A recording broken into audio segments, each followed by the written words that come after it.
Olá, boa noite. Boa noite. O Jornal da Record começa com uma investigação exclusiva sobre Paulo Cupertino. Ele é procurado pelo assassinato do namorado da filha, o ator Rafael Miguel, e dos pais dele. Desde o ano passado, não foi mais visto.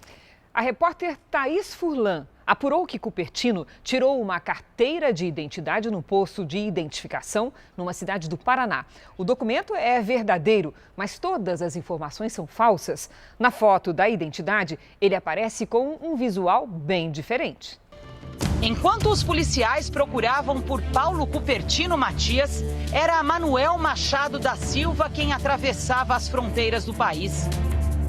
Foi usando este nome falso que o assassino do ator Rafael Miguel e dos pais dele conseguiu fugir. O crime aconteceu em São Paulo, no dia 9 de junho do ano passado. Paulo Cupertino atirou 13 vezes nas vítimas em frente de casa. Depois, nunca mais foi visto. Ele não aceitava o namoro da filha Isabela com Rafael. O Jornal da Record teve acesso com exclusividade ao último registro oficial que a polícia tem de Paulo Cupertino. É um documento sigiloso, cercado de cuidados. E a gente segue agora o rastro de uma investigação que envolve as polícias de São Paulo e do Paraná.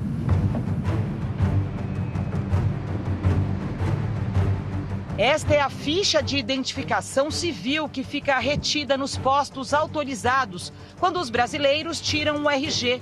Na foto, Cupertino aparece com o cabelo curto, todo penteado para trás, diferente do cabelo comprido de quando ele fugiu. Cupertino também deixou a barba, hoje branca, crescer. Na carteira de identidade, Manuel Machado da Silva é filho de Carlos Pereira da Silva e Maria Gomes Machado da Silva, enquanto os nomes dos verdadeiros pais de Cupertino são Manuel Matias Sobrinho e Amélia Cupertino. O número do CPF informado também não é o dele.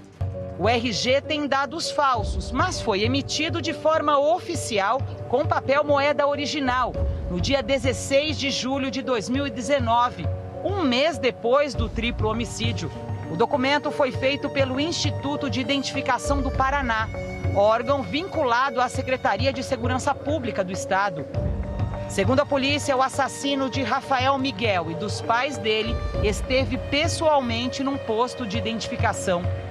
As digitais do documento com o nome falso são as mesmas do documento original, emitido em São Paulo em 2014, quando Paulo Cupertino tirou a segunda via do RG.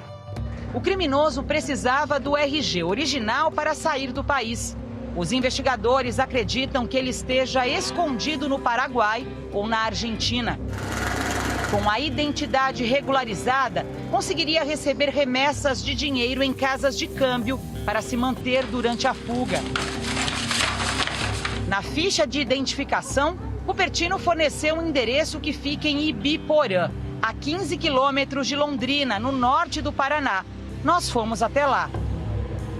Seguimos para a rua 1º de Maio, bem no centro da cidade. Percorremos a rua inteira em busca do número 195, mas não encontramos a residência. A gente não está encontrando a numeração, olha só, do número 181A, já pula ali embaixo para casa 201A. Não tem a numeração 195 como consta aqui no documento. O vizinho da casa ao lado nunca ouviu falar de Manuel Machado da Silva. Aparentemente não. Não, e nem Paulo Cupertino. Não. Você já viu ele por aqui?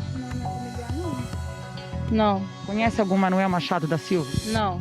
Já este morador disse que já pode ter visto o criminoso na região há algum tempo. Eu achei assim, parecia com uma pessoa que eu já vi, mas não sei quantos anos antes, não sei quantos tempos teve. A delegacia de Ibiporã abriu inquérito para investigar como Paulo Cupertino conseguiu esse documento.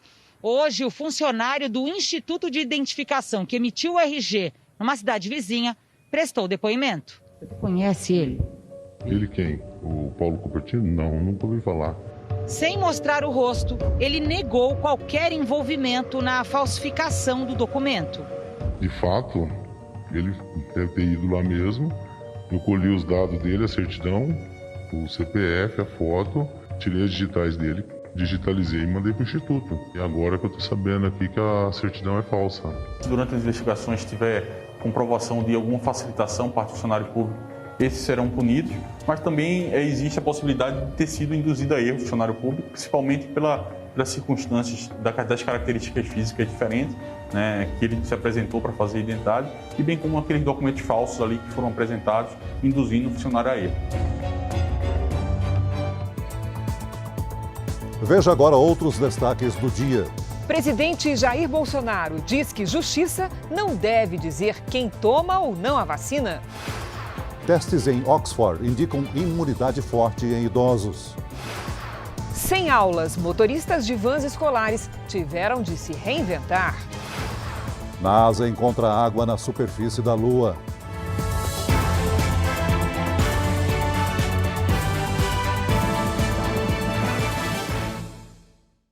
Oferecimento NextJoy, a conta digital Next para você e seus filhos.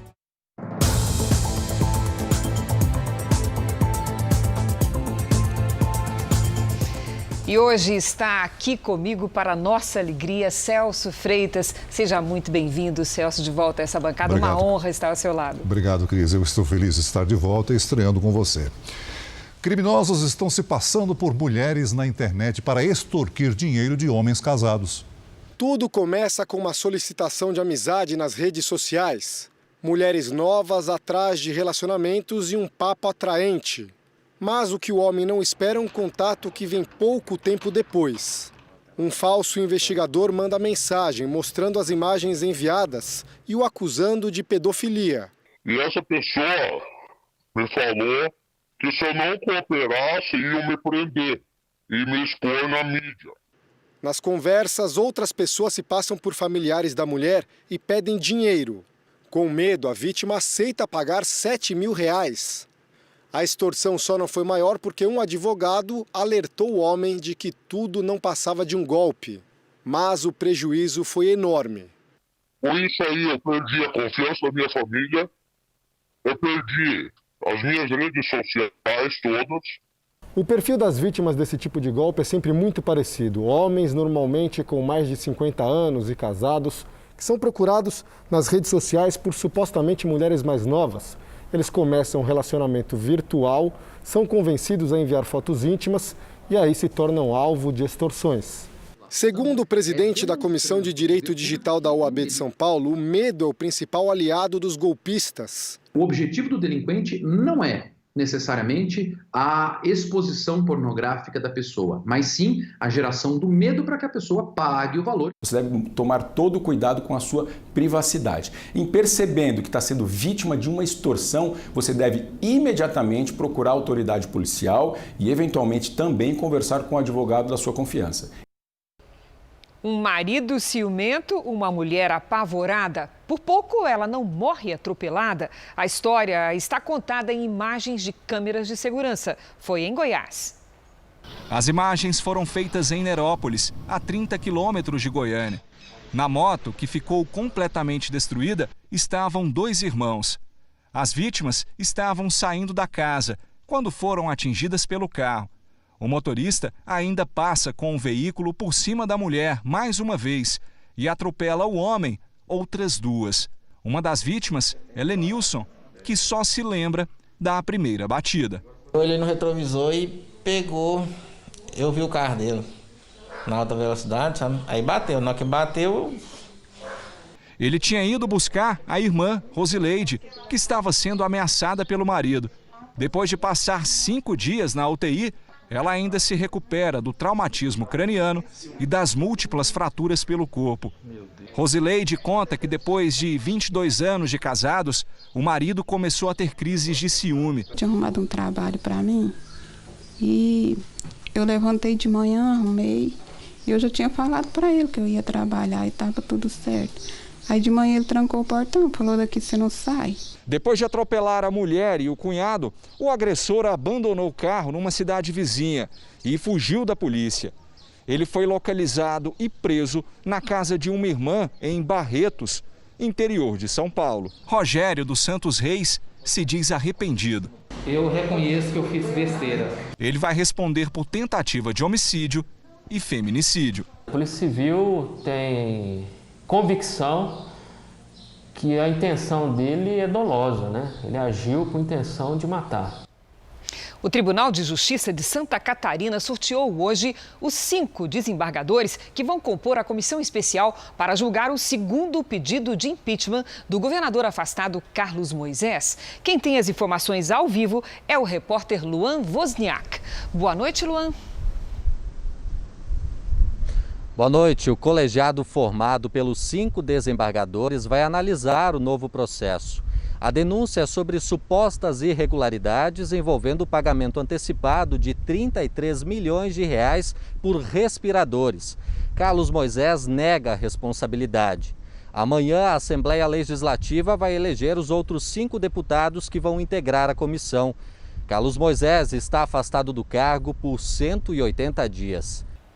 Vamos aos números de hoje da pandemia no Brasil. Segundo o Ministério da Saúde, o país tem 5.409.854 casos da Covid-19. São 157.397 mortos. Foram 263 registros de mortes nas últimas 24 horas. Também entre ontem e hoje, 30.015 pessoas se recuperaram. No total, já são 4.865.930 pacientes curados e 386.527 em acompanhamento. Pesquisadores estão cada vez mais otimistas com os resultados obtidos com a vacina da Universidade de Oxford. Os novos dados apresentam forte resposta imune em idosos durante os testes no Reino Unido.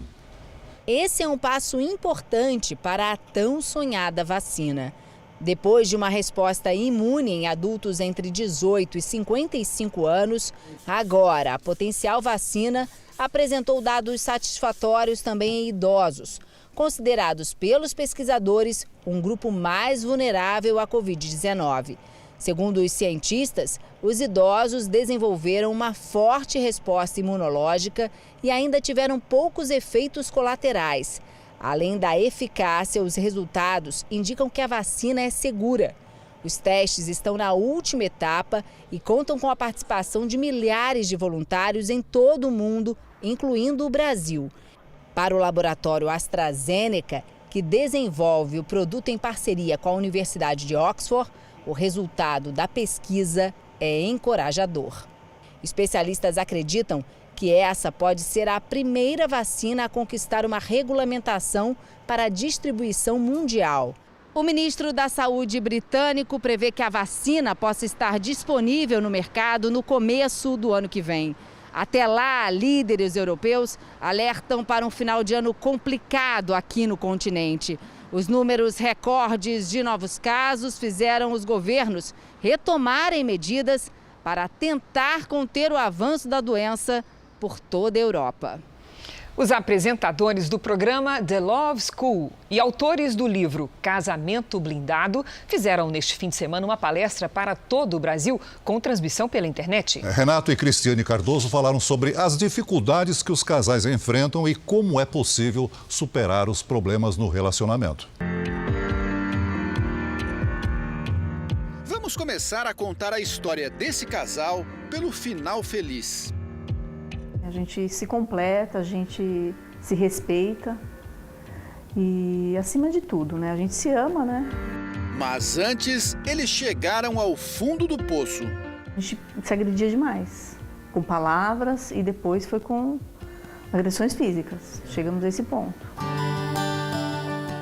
A Adriana procurou ajuda e as mudanças começaram pouco a pouco e despertaram o interesse do marido. Estou em nenhum lugar. Aí eu falei para ela, esse lugar que você tá indo, eu quero ir também. Porque se mudou você, vai me mudar também. A transformação no casamento do Fauzi e da Adriana aconteceu graças a um casal que também superou problemas no relacionamento. Eu recusei o pedido de separação dela e disse, não, nós vamos resolver o nosso problema. E passado pouco tempo, nós tínhamos resolvido e passamos então a compartilhar o que resolvemos com outros casais. A gente sofreu 12 anos Se alguém tivesse chegado para a gente e falado, olha, não é assim, é assim, nós teríamos sido poupados desse sofrimento. Então vamos passar adiante o que a gente aprendeu. E foi aí que começou toda a história do casamento blindado da Escola do Amor. É muito mais comum esses erros que a gente cometeu do que a gente imaginava, né? E dali a gente começou a ajudar muitas pessoas. E no que a gente ajuda as pessoas, a gente também está aprendendo. Porque a gente tem que atender as pessoas, a gente tem que saber o que está acontecendo. Então a gente foi começando a se tornar especialista por causa da situação. A gente foi ajudando e as pessoas foram nos tornando especialistas.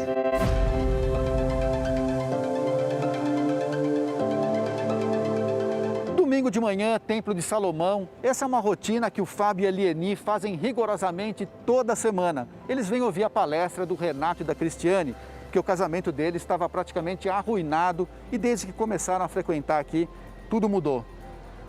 Renasceu o casamento? Renovou tudo, renasceu na verdade, é exatamente essa palavra, renasceu. Já estava praticamente tudo acabado, a gente estava separado há 5 anos e depois de ouvir as palestras a gente vai pondo em prática, vai tendo conhecimento e cada vez mais a gente se fortalece, o nosso relacionamento se fortalece. E esse domingo foi especial para quem queria dar uma segunda chance ao relacionamento. A palestra sobre casamento blindado ao vivo foi transmitida pela primeira vez para as principais cidades do país. A gente se identifica muito com as coisas que eles passam, com os problemas que eles relatam de outros casais. A gente vê que é algo que acontece com vários casais. Então, se eles conseguiram arrumar, a gente também pode. Em Fortaleza, participaram até aqueles mais vividos, com muita experiência na vida a dois. Em Natal, sobraram demonstrações de carinho, assim como em Salvador e Manaus. De norte a sul, brasileiros em busca de algo simples, mas muitas vezes difícil de alcançar: a harmonia no relacionamento.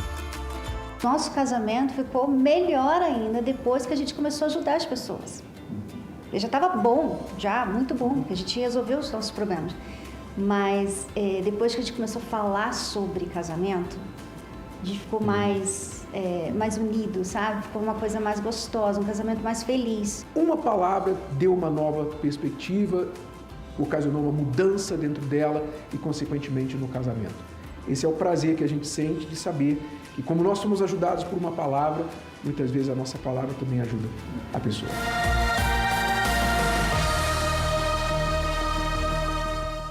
Veja ainda hoje, identificado um dos envolvidos na morte de um investigador de polícia em São Paulo. E também, desemprego faz o trabalho informal disparar.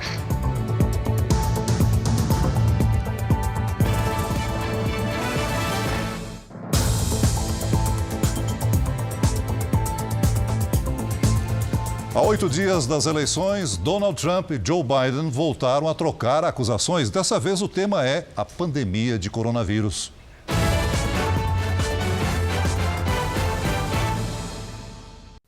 Nos últimos 7 dias, o país registrou mais de 480 mil novos casos de Covid-19. Segundo especialistas, apesar do aumento no número de infecções, o de mortes diminuiu. Na Casa Branca, 5 assessores do vice-presidente Mike Pence foram diagnosticados com a doença. Biden voltou a dizer que o governo Trump não tem um plano contra o coronavírus. Já o presidente acusou o adversário de tentar usar a pandemia para influenciar o resultado das eleições. Hoje, Trump participou de 3 eventos com centenas de apoiadores na Pensilvânia e chamou Biden de patético. O republicano critica lapsos de memória de Biden e notou que ele trocou seu nome em um comício do qual participou à distância. Em vez de falar Donald, primeiro nome de Trump, ele se referiu a George. Ele não conseguiu lembrar meu nome, ironizou o presidente em uma rede social. Biden não comentou a falha e pediu a união dos americanos. Especialistas preveem um número recorde na eleição com a maior taxa de participação de eleitores desde 1908. Até agora, segundo o projeto Eleições da Universidade da Flórida, mais de 60 milhões de americanos já votaram antecipadamente. A quantidade equivale a 43% de todos os votos da eleição de 2016. E também nos Estados Unidos, o Senado americano deve confirmar ainda hoje a nomeação da juíza Amy Barrett para a vaga do Supremo Tribunal.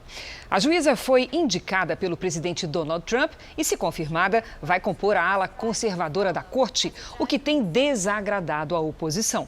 A vaga a ser preenchida é a de Ruth Ginsburg, que morreu em setembro. Atualmente, a mais alta instância judicial tem 5 magistrados conservadores e 3 liberais. Veja daqui a pouco, solto o rapaz preso por engano em Minas. E ainda a longa fila para conseguir uma prótese no Sistema Único de Saúde.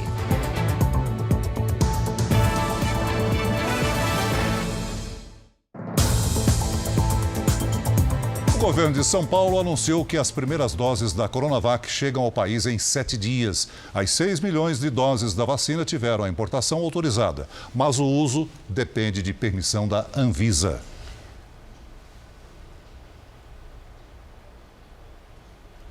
O presidente Bolsonaro defendeu que a justiça não deve decidir se uma pessoa vai ou não tomar a vacina contra o coronavírus. O presidente começou a semana conversando com apoiadores na saída do Palácio da Alvorada. O jornal lá de fora publicou uma notícia bastante promissora para a vacina de Oxford. São várias empresas, universidades, que estão aí buscando a vacina para o Covid. O que a gente tem que fazer aqui é não querer correr, não querer atropelar.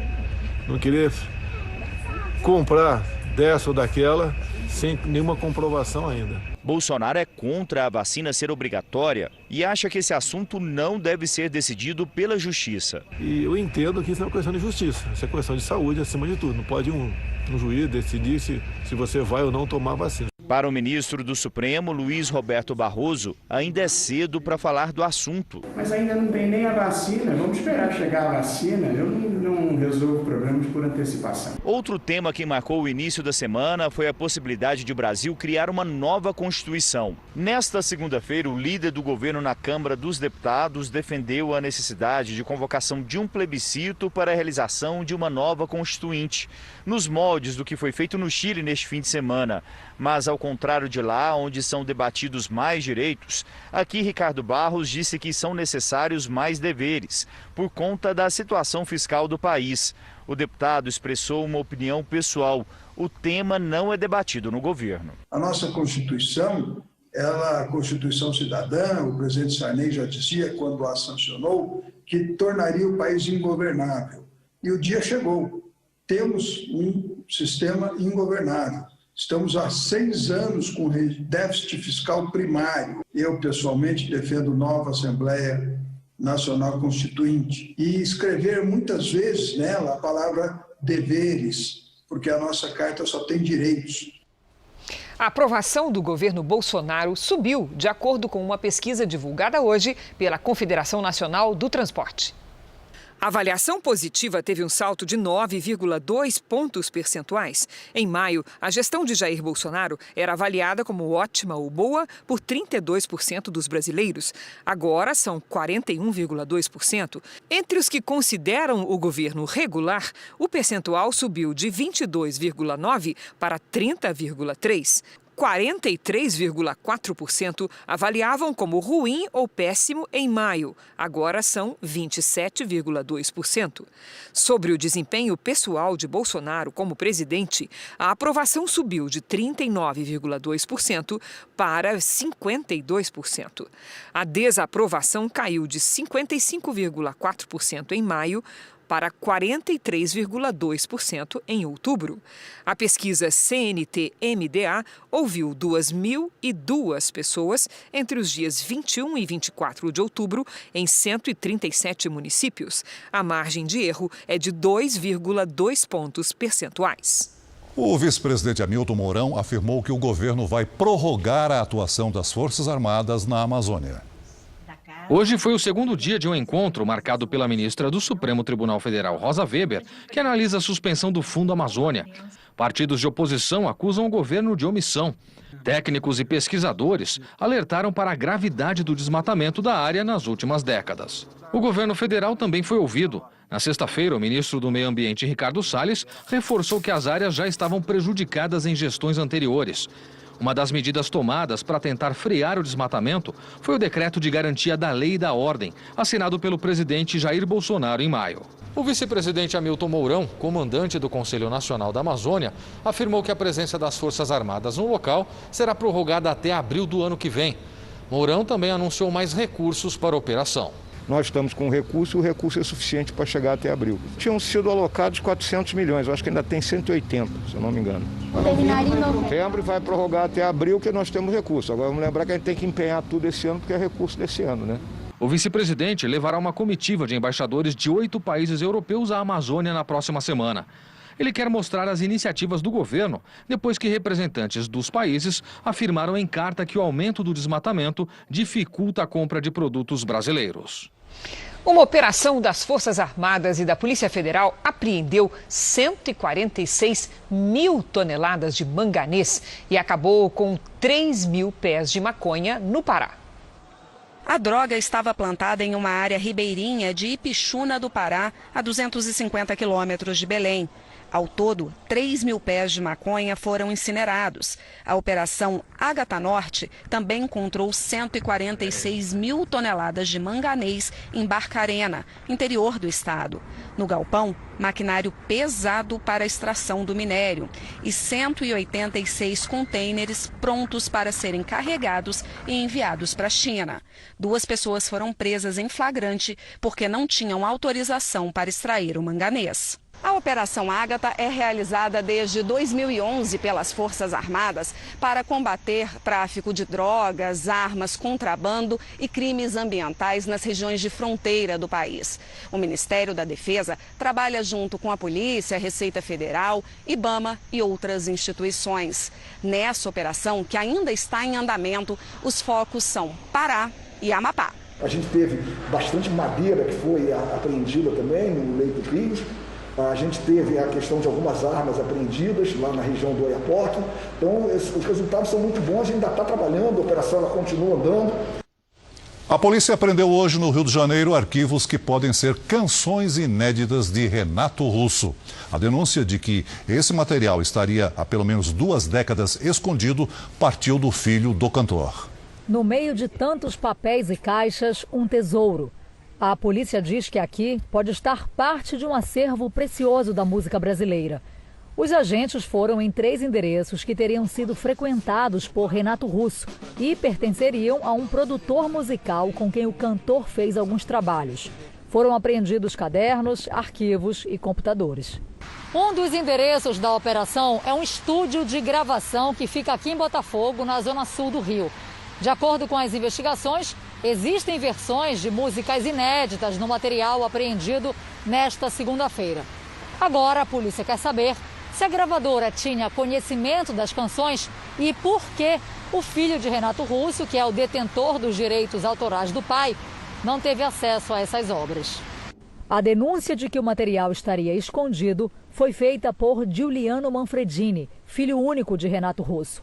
Há 1 ano, ele foi alertado por meio de um perfil falso na internet que ainda existiriam canções compostas pelo pai não gravadas. A pessoa foi identificada e a polícia conseguiu chegar até o produtor musical, que já foi intimado a prestar depoimento. O mapa da mina a gente já achou. As versões de músicas inéditas existem, isso é fato. Os ministros da Defesa do Brasil e da Argentina estiveram juntos hoje em Minas Gerais para conhecer um novo blindado de fabricação nacional. O brasileiro Fernando Azevedo mostrou o blindado de combate ao colega argentino Agustín Oscar Rossi. O encontro ocorreu na fábrica da Iveco, em 7 Lagoas, na região central de Minas. O veículo Guarani tem tração nas 6 rodas. O carro é anfíbio e fez teste na água a uma profundidade de 4,5 metros. O projeto Guarani faz parte da modernização da frota do Exército Brasileiro. O modelo novo tem capacidade para até 11 pessoas, chega a 110 km por hora e pesa 18 toneladas. Ele deve fazer várias funções, entre elas transporte de passageiros, socorro e treinamento de tiro. O governo argentino tem interesse na compra do blindado brasileiro. O ministro Azevedo disse que o comércio beneficia os dois países, já que o motor é fabricado no país vizinho. Isso é muito bom em formas aí de visas, de emprego para ambos os países.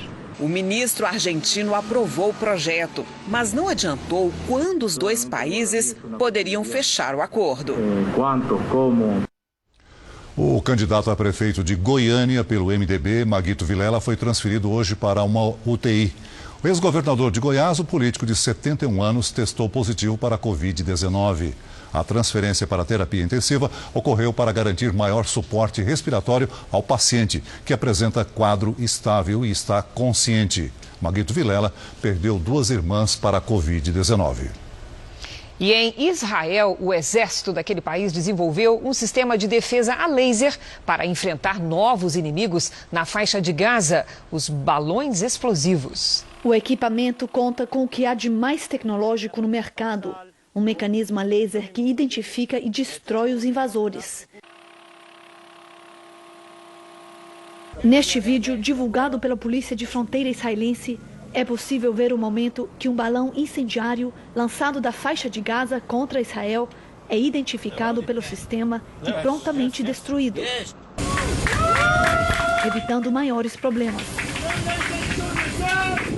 O novo sistema, chamado Blade of Light, ou Espada de Luz, intercepta efetivamente 90% dos balões em uma distância de até 2 quilômetros.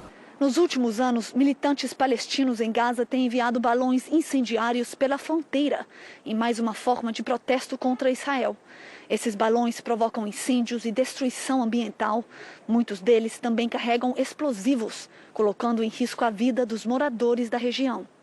Segundo o porta-voz da Polícia Nacional israelense, Mickey Rosenfeld, os balões representam uma ameaça séria e imediata para o público israelense e para os soldados das Forças de Defesa de Israel que realizam patrulhas nas áreas da fronteira com Gaza. O novo sistema pode derrubar qualquer objeto que possa ser visto no céu sobre a faixa de Gaza, diz o porta-voz, impedindo que os explosivos caiam em áreas abertas e nas comunidades. O laser também pode ser movimentado em grandes distâncias e estar pronto para operar em menos de 6 horas.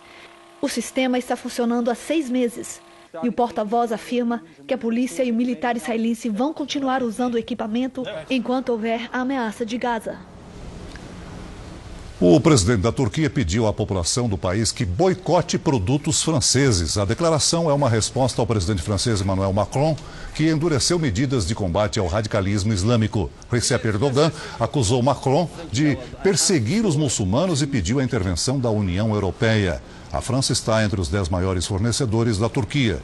Há pouco mais de uma semana, um professor foi morto próximo a Paris após mostrar charges de Maomé em sala de aula. A França avalia medidas mais duras para conter a disseminação de coronavírus depois de atingir o pico de 50 mil novos casos num único dia. As autoridades acreditam que a quantidade de contaminados pode ser 2 vezes maior. As principais cidades francesas, incluindo a capital, Paris, estão sob toque de recolher à noite. A medida também foi decretada na Espanha, na Grécia e na Bélgica, que também têm registrado aumento no número de novos casos da doença. O governo belga disse que pode ficar sem leitos de UTI em 2 semanas se o ritmo de contágio continuar o mesmo. Os chilenos aprovaram por ampla maioria a criação de uma nova Constituição. Os eleitores decidiram substituir as leis da época da ditadura de Pinochet. Ontem à noite, manifestantes foram às ruas comemorar o resultado. O Google, o Facebook e a Microsoft teriam se aproveitado de brechas em leis tributárias para deixar de pagar, Celso, mais de 15 bilhões e meio de reais em impostos por ano em países em desenvolvimento. O Brasil é um destes países atingidos. As gigantes da tecnologia também se aproveitariam de brechas nas legislações da Índia, Indonésia, Nigéria e de Bangladesh. Segundo a ONG ActionAid, que combate a pobreza, o dinheiro poderia ser usado para melhorar os sistemas de saúde e educação dessas nações. As empresas não comentaram o assunto. A passagem de um tufão pelas Filipinas deixou mais de 30 mil desabrigados. O tufão Mindoro chegou ao norte do país com rajadas de vento que ultrapassaram 180 km por hora. As chuvas fortes provocaram inundações e derrubaram centenas de árvores. Milhares de pessoas tiveram que abandonar as casas e seguir para abrigos na região. Segundo os meteorologistas, o tufão deve seguir para o Mar da China.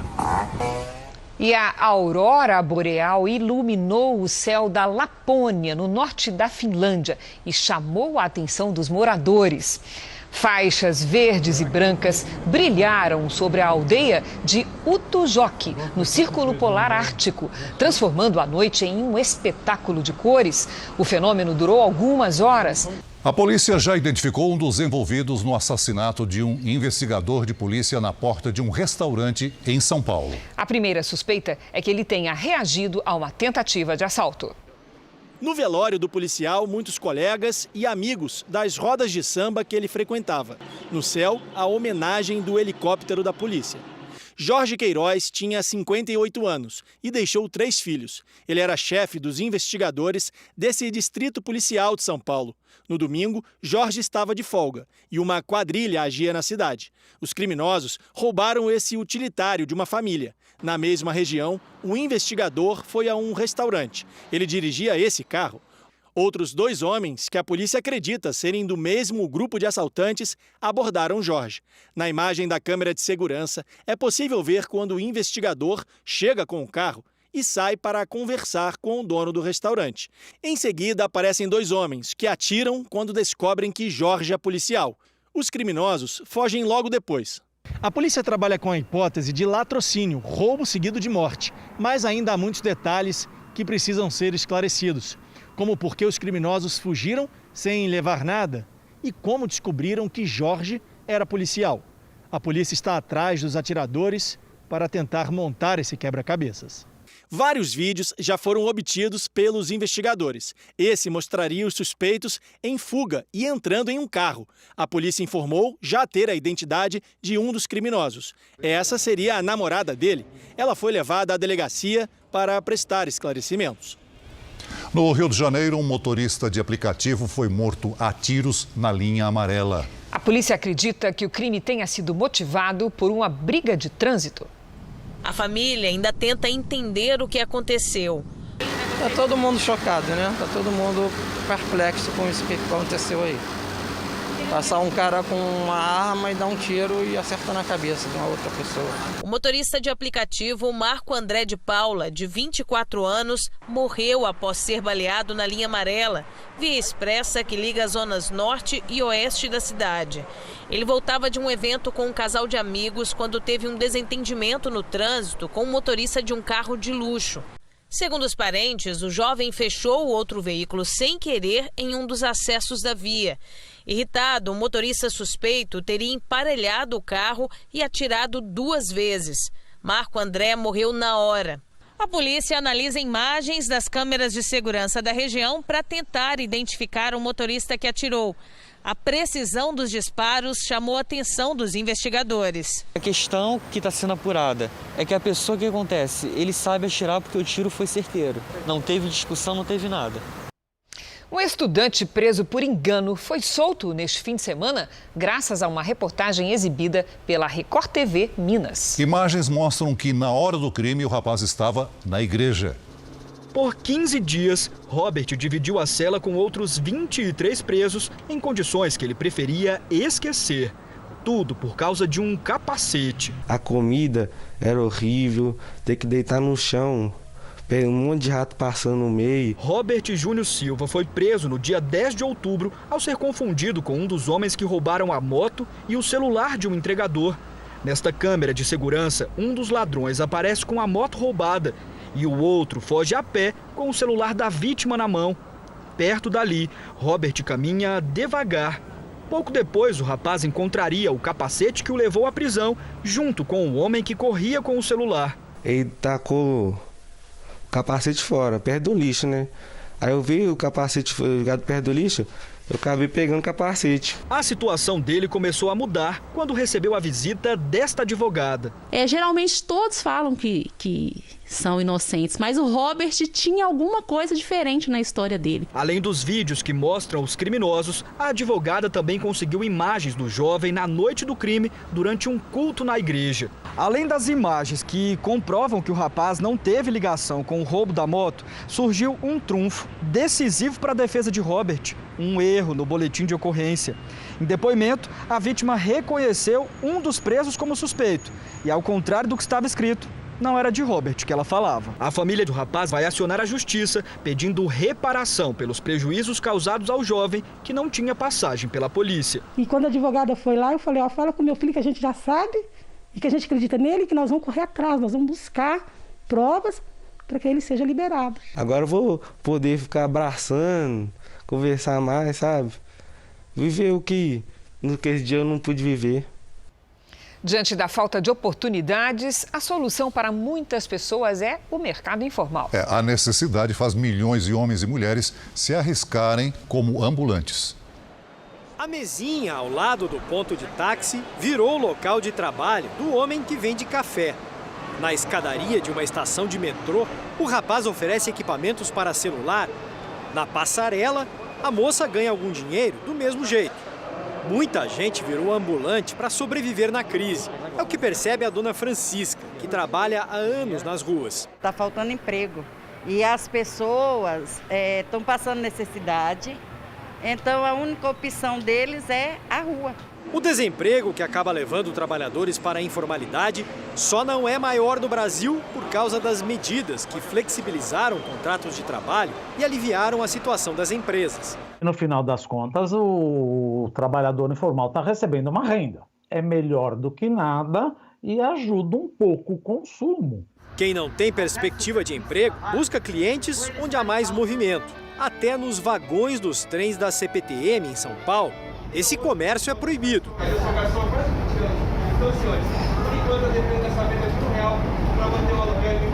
A Companhia Paulista de Trens Metropolitanos alerta os passageiros para o risco de comprar produtos que não têm origem conhecida. São mercadorias que podem ter relação com crimes, como contrabando ou roubo. Neste ano, a CPTM firmou um convênio com a Polícia Militar para aumentar a segurança nas estações e diz que a fiscalização para impedir o comércio irregular foi intensificada. É uma ação para cumprir a lei que pode levar a conflitos, como mostram as imagens. O nível alto de informalidade no Brasil deve demorar a cair por causa dos efeitos da pandemia na atividade econômica, diz o economista. O caminho para ampliar o mercado de trabalho formal, segundo ele, além de crescimento, é tornar mais simples as regras de contratações e dispensas no país. A economia trabalhista, o setor trabalhista, se é que a gente pode falar assim, no Brasil, ele não é tão flexível como nos Estados Unidos. Quando você despede alguém nos Estados Unidos, veja, você despede e contrata na mesma hora. Aqui não. Então, já que eu vou ter problema de demitir, eu não contrato. Pessoas com deficiência esperam, em média, 2 anos na fila do SUS para receber próteses e cadeiras de rodas. As oficinas espalhadas pelo país já não conseguem atender a demanda. Sebastião nem precisa sair de casa para correr riscos. Aos 72 anos, o aposentado aguarda na fila do SUS pela prótese do joelho esquerdo. Foi em setembro de 2017. Fez 3 anos agora. E a minha vida está parada. 12 milhões e meio de pessoas têm algum tipo de dificuldade motora mais grave. A Organização Nacional de Entidades de Deficientes Físicos estima que a fila de espera para receber um equipamento seja de 2 anos. Esta é uma das oficinas no país que produzem próteses, órteses e adaptam cadeiras de rodas para pacientes do SUS. Na ACD, o tempo médio de espera por produtos ortopédicos é de 6 meses. No caso da adaptação das cadeiras de rodas, esse tempo na fila pode ser um pouco maior, chegar a 1 ano. A maior dificuldade para reduzir esse prazo é a alta demanda e o repasse parcial dos custos para o poder público. O coordenador-geral da pessoa com deficiência do Ministério da Saúde afirma que é um trabalho de expansão no número de oficinas para conseguir dar conta dos pedidos. Hoje são 45 em 20 estados do país. Então, até o final do ano, é bem provável que a gente tenha novas inaugurações e esse número de 45 ele se expanda. Somente no ano passado foram construídas 8 oficinas ortopédicas. Então, assim, 8 oficinas ortopédicas durante um ano, né, habilitadas por nós, até então não tinha acontecido. São as doações e a receita das vendas que ajudam a manter o ritmo na linha de produção aqui na ACD. As novas próteses do Valdério chegaram em 5 meses. Não preciso de ajuda de ninguém, vou para onde eu quiser. Depois volto, já sem elas não, já sem elas eu preciso da ajuda das pessoas, entendeu? O Tribunal de Justiça de São Paulo desbloqueou 29 milhões e 400 mil reais em bens do governador João Dória. Na ação, Dória é acusado de usar a máquina pública para se promover quando ainda era prefeito da capital paulista. A defesa do governador lamenta que a ação tenha sido retomada agora, às vésperas das eleições, para o que chamou de ataques infundados. Novembro é o mês da Black Friday e neste ano a expectativa do comércio é começar os descontos. Já na primeira semana está conosco a Patrícia Lages, que traz as dicas para aproveitar as ofertas sem cair em armadilhas, não é, Patrícia? Não é, querida? Como é que fazemos? É isso aí, Cris. Boa noite para você e boa noite para você de casa. A pesquisa de preços é fundamental, assim como o planejamento. Primeiro, a pessoa deve verificar se realmente precisa de algo. Depois, se pode comprar nesse momento. E, por fim, se vai impactar negativamente o orçamento futuro, principalmente se a compra for parcelada. Optando pela compra, pesquise primeiro os produtos até encontrar o que atenda à sua necessidade. Depois, acompanhe a evolução dos preços para saber se o desconto é real. Veja também as condições de pagamento e as políticas de trocas. Patrícia, com a pandemia, todo mundo comprando pela internet, como é que a gente faz para escapar dos golpes? Precisa ficar de olho, né, Cris? O maior perigo está nas lojas falsas. O ideal é não clicar em links recebidos por e-mail, SMS ou WhatsApp. Entre diretamente nos sites oficiais das lojas e pesquise também se há muitas reclamações no Procon e a reputação da empresa no Reclame Aqui. E desconfie de preços muito baixos, de vendas apenas com depósito em dinheiro e também promessas de produtos importados sem o pagamento de impostos. Com alguns cuidados simples, é possível fazer boas compras sem dores de cabeça. Cris. Obrigada, Patrícia. E veja a seguir, vendaval provoca estragos na região centro-oeste do país. E também, sem aulas, motoristas de van escolar improvisam para superar a crise.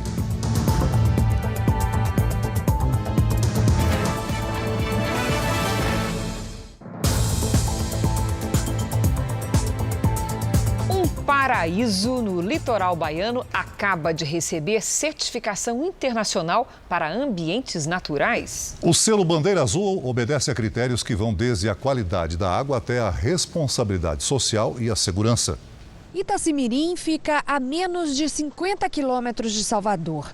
É um dos recantos mais procurados do litoral norte baiano. E é lá que fica a Praia da Espera. Pouco mais de 500 metros de areia clarinha e mar calmo. Esse mês, a Praia da Espera recebeu o selo Bandeira Azul, uma certificação internacional concedida a ambientes naturais que atendem a critérios de qualidade da água, turismo sustentável e responsabilidade social.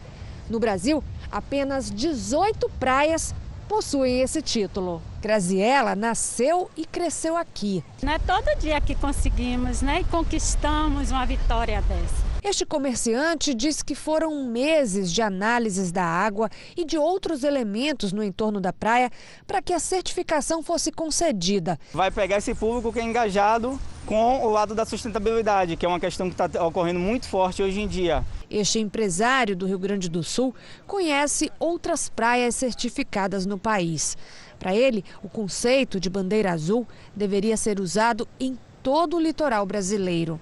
Esses parâmetros, cada vez as pessoas vão procurar mais para poder passar suas férias. A semana começa com tempo instável no centro-sul do Brasil. Em questão de minutos, o céu pode escurecer e armar aquele temporal. Vamos saber como é que fica a terça-feira com quem sabe? Lidiane Sayuri. Boa noite, Lidi. Boa noite, Cris. Boa noite, Celso, para todo mundo que nos acompanha. Olha só, terça-feira vai ser de tempestade severa, viu? Mais cedo, em Mato Grosso do Sul, ventos de mais de 70 km por hora levaram o telhado de um armazém de soja em Itaporã. Em Dourados, árvores foram arrancadas pela raiz. Amanhã teremos 2 ciclones no Brasil. Um subtropical na costa do Espírito Santo e outro extratropical junto com uma frente fria no sudeste. Os ventos aceleram a formação de chuva e deixam o trecho entre o Rio Grande do Sul e o Paraná com alerta para temporais e ventania. No sudeste pode cair granizo e no sul da Bahia o alerta é para deslizamentos. Tempo firme só nas áreas claras do mapa. No norte, pancadas e trovoadas. Amanhã, em Florianópolis, máxima de 25 graus. Faz 27 no Rio de Janeiro e em Salvador com pancadas e ventania. Em São Paulo, pancadas também com máxima de 29 graus amanhã. Obrigada, Lidy. Até amanhã. Milhares de motoristas de vans escolares de todo o país aguardam ansiosos pela vacina contra a Covid. Os negócios ficaram paralisados durante 7 meses e o jeito foi improvisar para pagar as contas. Para quem está acostumado com a bagunça da criançada todos os dias, ver a van silenciosa assim não tem sido nada fácil. Eles brincando, escutando rádio, cantando, a gente sente falta de tudo. Além da alegria, o que mais faz falta para o Maurício, motorista de transporte escolar há 14 anos, é o salário. Nós não podemos estar levando para dentro de casa o que a gente estava acostumado a levar, nosso alimento, pagar nossas contas. Com a paralisação das aulas e agora com a lenta retomada, os motoristas de transportes escolares foram obrigados a interromper as atividades. Só aqui no estado de São Paulo, mais de 45 mil profissionais que atendem em média 2 milhões de estudantes estão sem poder trabalhar há mais de 7 meses. O jeito foi se reinventar. Maurício trocou a van pelo carro, passou a atuar como motorista de aplicativos. Tá dando para segurar, mas bem apertado mesmo. Para a categoria, a situação não é diferente em outros estados do Brasil. Aqui em Manaus, a família da Lorena vive da condução escolar há 8 anos. Antes da pandemia, ela chegava a fazer 7 rotas por dia. Hoje, apenas 2. Todos os dias tem 1 ou 2 crianças saindo devido ao Covid positivo. E os pais dizem que assim que tiver tudo certo, eles irão retornar, porém a gente fica a mercê, né? O retrovisor que antes mostrava 15 passageiros, agora mostra 3, no máximo 5 alunos. Mas os custos com combustível e manutenção permanecem praticamente os mesmos. Por sorte, ainda antes da pandemia, a Lorena desistiu de vender a van e de entrar num novo financiamento. Lorena agora transporta passageiros com autorização da prefeitura. O marido vendeu câmera fotográfica, videogame e o celular e deixou a van para fazer serviços como designer. Mesmo assim, está muito difícil alguém mandar fazer algum serviço, cartão, panfleto, no momento não tem. A estratégia é cortar gastos, mas a pilha de contas só vai diminuir quando o coronavírus deixar de ser uma ameaça aos alunos. Eu espero que venha realmente essa vacina aí para o começo do ano, né? Porque as aulas iniciam em janeiro, fevereiro já está a todo vapor. Aqui em Florianópolis, os motoristas escolares também procuram alternativas. Há mais de 10 anos, Renato transporta estudantes, mas desde março a van está parada na porta de casa. O que era um hobby virou atividade na pandemia. Ele trabalha com artesanato e restauração de peças de madeira. Afinal, só o financiamento da van custa R$3.000 por mês. Foi uma alternativa para poder suprir parte daquela renda que nós deixamos de ter. Ajudou também que alguns pais continuaram a pagar parte da mensalidade, mesmo sem o transporte. Segundo o Sindicato do Transporte Escolar, mais de 1.200 motoristas ficaram sem trabalho só na Grande Florianópolis. Enquanto as aulas não são retomadas, cada um se vira como pode para tentar manter a renda da família. Aquilo que o indivíduo sabia fazer e que fez antes de vir para o escolar, talvez, é que o tem auxiliado na busca dessa sobrevivência, né? Você é motorista de van escolar e também teve que se reinventar na pandemia? Conta pra gente. O que você teve que fazer? É só escrever nas suas redes sociais com a hashtag #VocêNoJR. A NASA anunciou a descoberta de água em parte da superfície da Lua. Antes, os cientistas só haviam detectado água em estado sólido no lado escuro da Lua. Na parte que recebe luz do Sol, as temperaturas podem ultrapassar 200 graus Celsius. Não se sabe ainda se a água é potável. A NASA planeja uma missão não tripulada à Lua no ano que vem. A segunda fase do projeto prevê o envio de astronautas em 2023. E o Jornal da Record termina aqui. A edição de hoje na íntegra e também a nossa versão em podcast estão no Play Plus e em todas as nossas plataformas digitais. E à 00:30 tem mais Jornal da Record. Fique agora com a novela Amor Sem Igual. A gente se vê amanhã. Até lá. Boa noite e até amanhã.